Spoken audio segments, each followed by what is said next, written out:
Coming up on Tech News Today, we look back at our predictions for 2013 that we made at the end of 2012 and see just how well we did. Did we do any of them right? Stick around and find out. Netcasts you love. From people you trust. This is Twit. Bandwidth for Tech News Today is provided by CacheFly at CACHEFLY.com.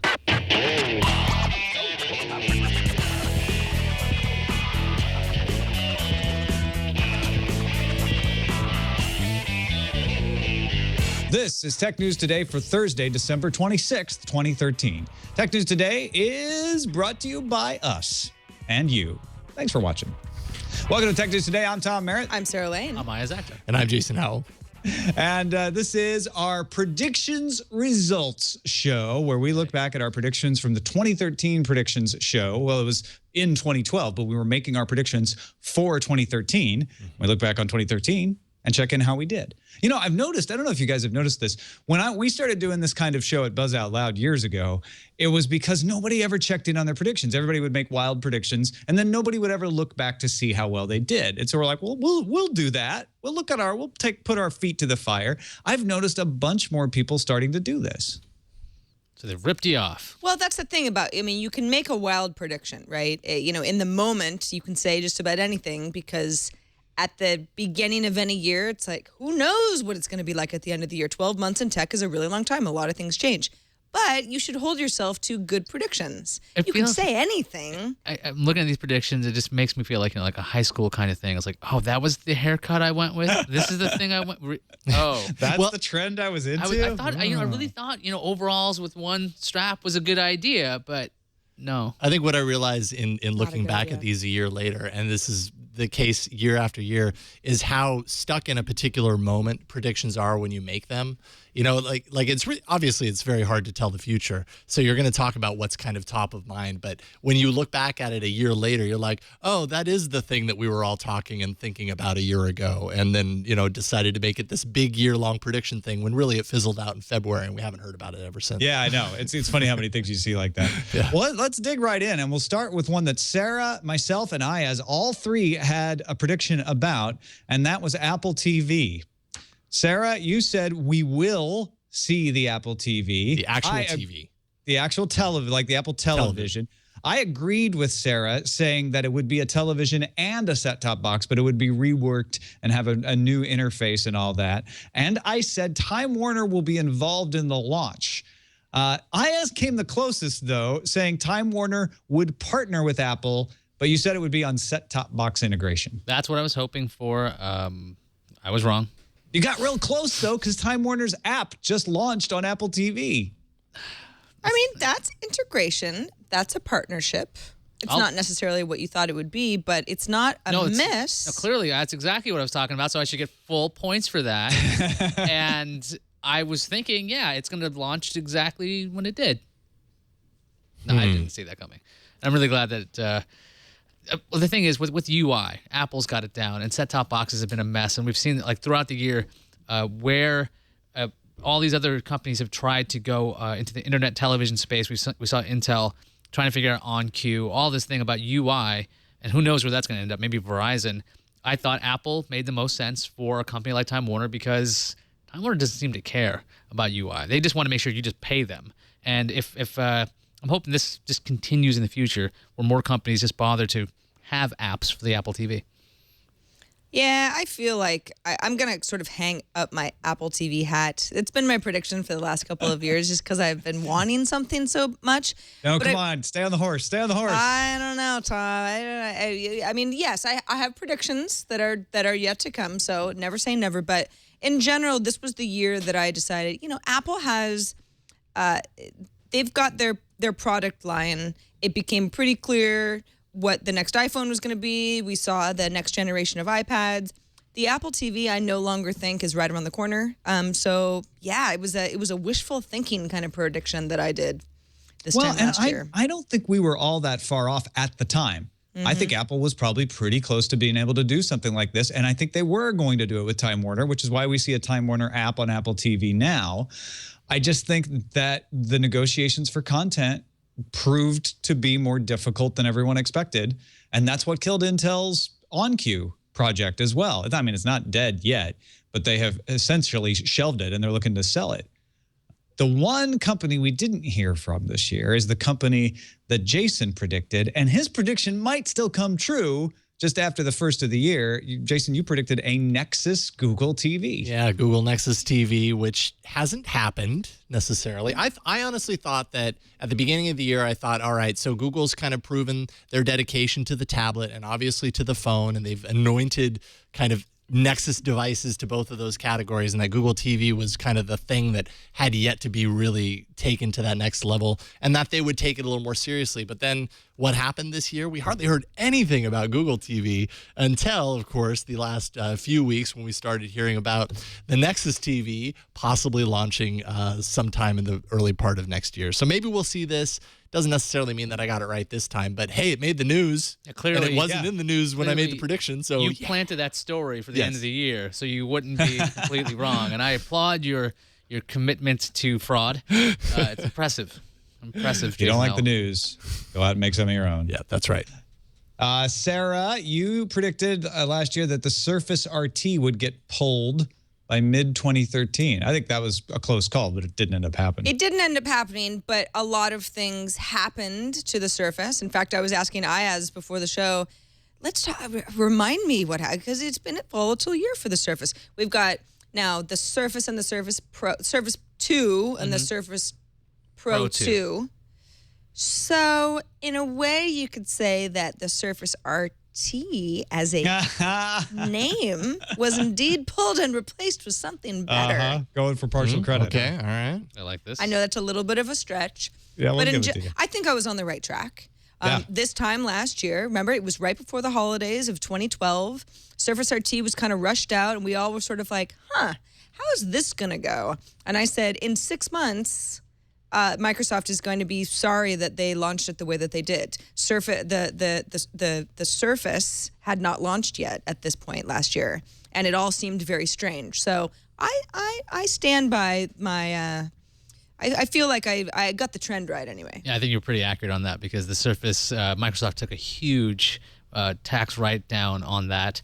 And then the Surface RT, while if you go to the web page, it says Surface RT in the title bar, it's just called the Surface now. They killed the RT branding because it was far too confusing. So I think you technically got this right. Yeah, Gomery in the chat room is saying she's right. You can't buy a Surface RT right now. So there you go. So Yeah. is that half or full point? Come on, give me some full points, dudes. Because think my you other get it. predictions are pretty bad. All right, you've made your case. This is not. Ayaz has got, let's see if Ayaz can stretch this one into sounding correct. Google gets into wireless service as a carrier or MVNO. Sure, I can say that Project Loon was this year. Oh, please. Wireless Loon is not a internet. carrier. Google's on it. Okay, now while it wasn't what I thought back Most then, impressive. there was all these Yeah, it's rumors. not at all what you were describing. Hey, this is retconning. I figure back then, this is when Dish was rumored to be partnering with Google to work on some kind of wireless coverage. They would have been a major carrier or something in the U.S. No, that didn't happen. Google Fiber did go into more places. I think if I'm going to get any points, it'd be like 0.0001, because Project Loon is not something that's widely used. It's an experiment right now. It's one of those moonshots. But they are wireless, and that's Google. So It's not a mobile phone carrier, though. Well, wait. What is the actual thing? As a carrier of MVNO? Yeah, you were talking phone service. I tried. I don't know if you can do phones with. It's a good effort. I got to give you that. I'll give you a 0.1 just for the effort. That's for of the trying effort. to Thank you so make- much, to make Tom. it work. Yeah, but And the chat room has awarded Sarah a full point. Jason, I feel like if you had just stopped talking one sentence more, this prediction could be called totally right. I'd still give it to you. You said touchscreen notebooks will become hot, and by year end, a lot more regular. And then you went on to say maybe even OS 10, which But I did say maybe. I did say maybe even. Yep. But yes, I would say I pretty much got this one. Like I feel like all year, and particularly before you buy as a review category, so many touchscreen everything, but touchscreen laptops in particular. I don't know if they're as ubiquitous as maybe I thought they were going to be, but they seem to be more and more. And it's getting to the point where more and more you're wondering if the laptop that you already want just happens to have a touchscreen too. We even saw an Acer Chromebook, a second touchscreen Chromebook that came out. The Pixel's the first one. Chromebook, not necessarily something Chrome OS, not something you even think about touchscreen. It now has touchscreen for like around $300. Windows 8 seems like it makes a lot of sense with touchscreens because of the Charms bars and things like that. But the fact that it's even creeping onto the Chromebook world, that was very surprising to me. My next one was a 3D printer battle prediction. There would be battles about copyright. There would be 3D printer battles between companies, and companies would start to build fan bases and get fanboys that were cheering MakerBot versus RepRap. That has all technically happened, but to a much smaller extent than I was predicting.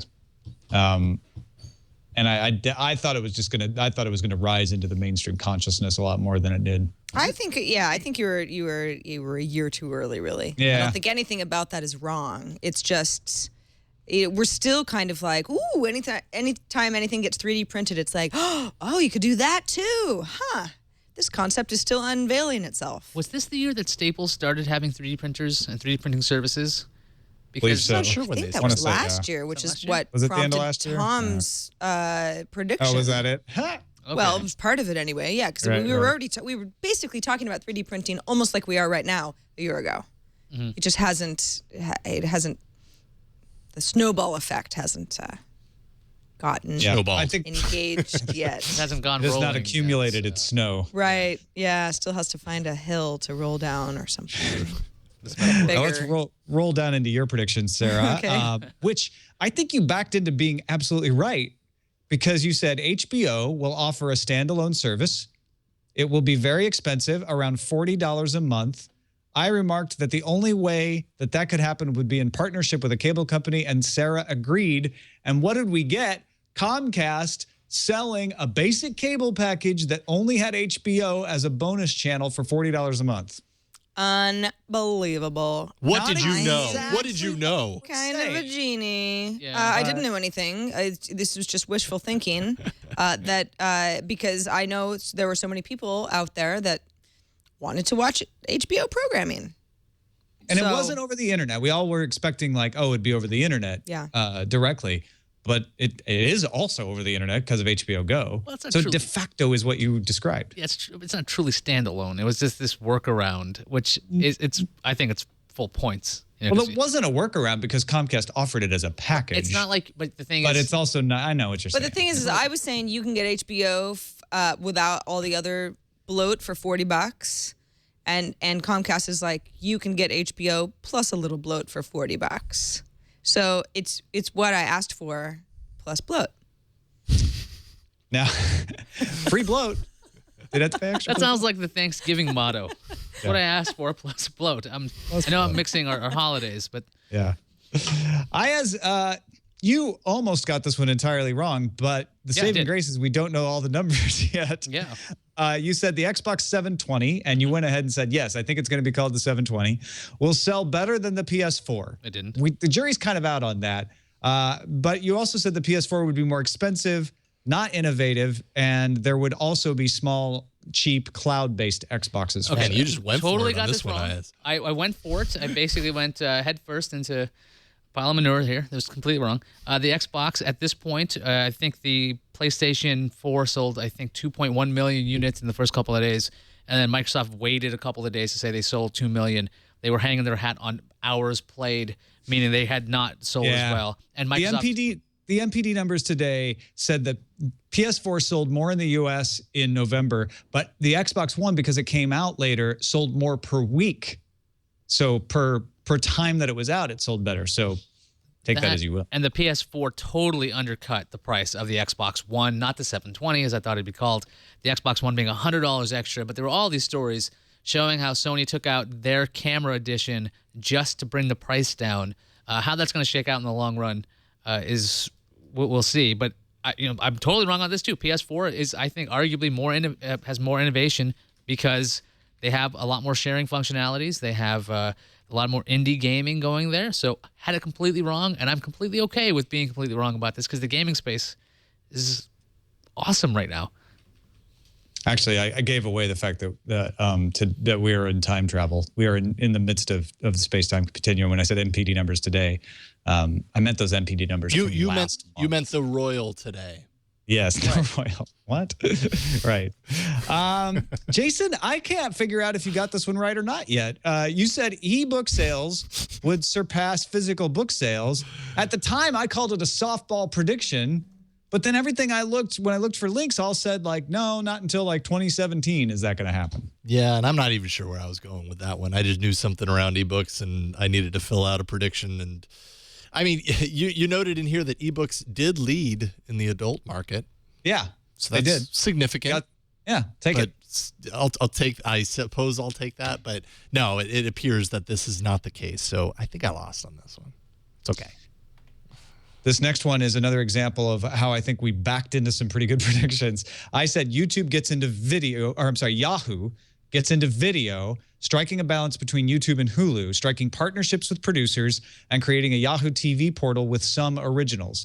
I haven't quite done much with the portal, although it already existed, so I could say it's there. They haven't done what I thought as far as licensing television shows, although they did get the Saturday Night Live deal. So they got clips, and they are definitely going after originals with hiring Katie Couric. So what do you guys think? Well, I mean, particularly in the last month, it's definitely turned into your prediction. I mean, having Katie Couric Stop right there. I win. Who has produced absolutely no video content right now for Yahoo. So that'll be true next year. Yeah, maybe. but it's in flux. It's getting there. Yeah. The thing is, I don't think people even are aware of Yahoo Screen. That's actually where all the video stuff is. Yeah. Screen.yahoo.com. So this has been around for a while. The SNL deal, I think, is pretty close to what you're talking about. I mean, Yahoo even has a video app on the Apple TV. I mean, that's another idea that they're actually pushing into the video space much more aggressively than I would imagine them last year. I think all of the parts are now in place in order for people like us to say, yeah, they have a whole video initiative. Here's some shows that now we consider Yahoo properties. It just hasn't happened yet, but that's what they're going to do. So you're saying I'm right? I'd give it to you. Yep. You're saying Points there's a chance? to Tom? I'm saying you get a point. Yeah. Jabba 678 gave me a half-baked point on that. I had to bake the other half myself. All right, let's talk give you about the elephant in the room, the sad news, RIM. Sarah, you predicted dead on arrival, no adoption for BlackBerry 10, BlackBerry OS 10, and that RIM would die this year. As you said, Dell was going to buy RIM this year. And I said by the end of 2013, Nokia will be for sale, if not sold, and RIM will be stable. What in the? I mean, we were all over the place. Yeah. I don't know where your whole Dell thing came in. Well, I always figured enterprise meets enterprise. Yeah. Dell was busy buying itself. It turned out this year. Sarah's absolutely right, though. RIM is dead. There is no more RIM. They changed their name to BlackBerry. Oh, you're going to give her that. That's I'm going to give her that. I like yeah, it. Yeah, sure. Why not? She's completely right about that. And the thing It's is, BlackBerry, not the RIM. no adoption, they are like the fourth player. Windows Phone is the third player right now. Yeah. That is surprising considering Windows Phone was a mess when we started off the year. I would BlackBerry 10, I wouldn't know if it's DOA, but it's on life support. Saying that it's dead on arrival is not accurate. But it's like it's twitching. I mean, You were it's just definitely saying, dying. you were just being you were exaggerating when you wanted to say it would flop, and Right. it did flop Yeah. for sure. Okay. That- so I'm always- I think I get a point. Nokia did get Was sold. Yeah. Wait a second. that part Wait right. a second. Parts of Nokia were sold. Eh, Their handset come on. business, their IP. That's that's the business we were talking about. You got it. You absolutely got it. Yeah, Now, the really. RIM The being parts that stable? Nokia weren't that didn't get sold. Nobody's really that talking whole about thing that. with I'm gonna it say yeah catching on that fish or whatever it is, that's still going. Yeah. RIM is not stable. It's not even called RIM. It's BlackBerry, and it's certainly not stable. Although that part of the prediction might end up being true next year, possibly. But that's far from assured too. So I think I blew it on Just that that second. somebody was going to try to buy RIM. Because that's what happened. Because that there is was, what happened. there was a Exactly. number of companies trying to get RIM or BlackBerry, and they just couldn't get approval. Lenovo was the rumored one, but the the Canadian government squashed that, saying we're not going to approve that for national security reasons. So. All right, let's clean up these last few. Jason, did we get a mainstream 7-inch tablet with phone capability? You know, when I was researching this to like check into it, I was like, man, I could have swore that we did. The clincher being mainstream 7-inch tablet phone capability in the U.S. because we'd heard of these before, but by the time they make it to the U.S., they never have that phone capability built into it. I thought, you know, phones are getting bigger, so it's going to be less and less weird that a 7-inch tablet would have phone capability. Turns out the Galaxy Note 8 was released with phone capability. So was the Asus Phone Pad, but neither of those made it to the U.S. with that phone capability. Rather, the Phone Pad didn't make it to the U.S. The Galaxy Note 8 did, but the phone capability was removed. I don't think I got it. You know, maybe this next year. Sarah, did Samsung buy HTC? No. But it should have. You should have listened to Sarah, Sam. Yeah. Yeah. Way to go, history. No, that didn't happen. I was pretty convinced that HTC was going to implode. You can argue that it's still on its way, but no, Samsung did not buy HTC. That simply didn't happen. Samsung is doing its Samsung thing. I asked, did Ultraviolet launch the common file format? I don't think so. No, they got closer. I tried to want. They definitely got closer this summer. Yeah, there's more adoption of CFF, but Ultraviolet's still not exactly prime time. I tried to tell you at last year's prediction show that it already had launched because the common file format had been unveiled, but you were trying to say like it'll be put out there. Well, for people one of the to things use, we've always talked about is that DRM is only a problem when you notice it, and I know that in the past year that Ultraviolet not exactly this amazing thing people are super excited about. And I think actually my prediction was CFF will launch and it will be awesome. And I know it's not awesome. And finally, Jason, did we get a Motorola Nexus? Because you said we would not. I said we would not, and we did not. Yes. Yes, but I kind of want one. So, Boo. But yes, I got the point. Did you already give or talk about the fiber internet for yours? Oh, no. You know what? I skipped right past that one. Apologies. I said there would be a battle for fiber internet, that it would involve municipalities fighting to install fiber, Google expanding to other cities, and corporations trying to put the brakes on it and rolling out their own fiber installations. All of those things happened. Yeah, and then we also saw AT&T trying to get into Austin with its Gigapower thing, so they're competing with Google head on. Got it. Yeah. Dang. So looking all right for Tom and Sarah. You guys got 3 out of 5. Good one. I got a sweep here, guys. You got 0. A 0 sweep. That's right. I'm going 3 out of 5 ain't bad. Maybe and I got 2. Consistent. I got 2 points. And that counts for something. Squat. Yeah, Counts for consistently 0. wrong. You got an E for effort. That's right. Tom, how do we split our win-ins? How does this work? What do we Just, get? the usual bourbon. Yeah, Jason. or I could break this power bar Or into pieces. Sarah gets the power, and Tom gets the bar. Ugh. No? Oh, okay. Who All eats right. those? I'll eat it then. And Jason wins. More power for you. More power bar for me. Yeah. Folks, that is the end of our predictions results show. Thanks for hanging around with us while we did this. Coming up tomorrow, December 27th, it's our predictions for 2014. We will look into our crystal balls again. Ayaz is going to redouble his efforts, by God. He's going to get it right. When you multiply 0 by 2, that's what I'll be doing. He's going to add, not subtract. So check in on that at twit.tv/TNT. You can also email us TNT@twit.tv and give us a call, 260-TNT show. We'll see you then.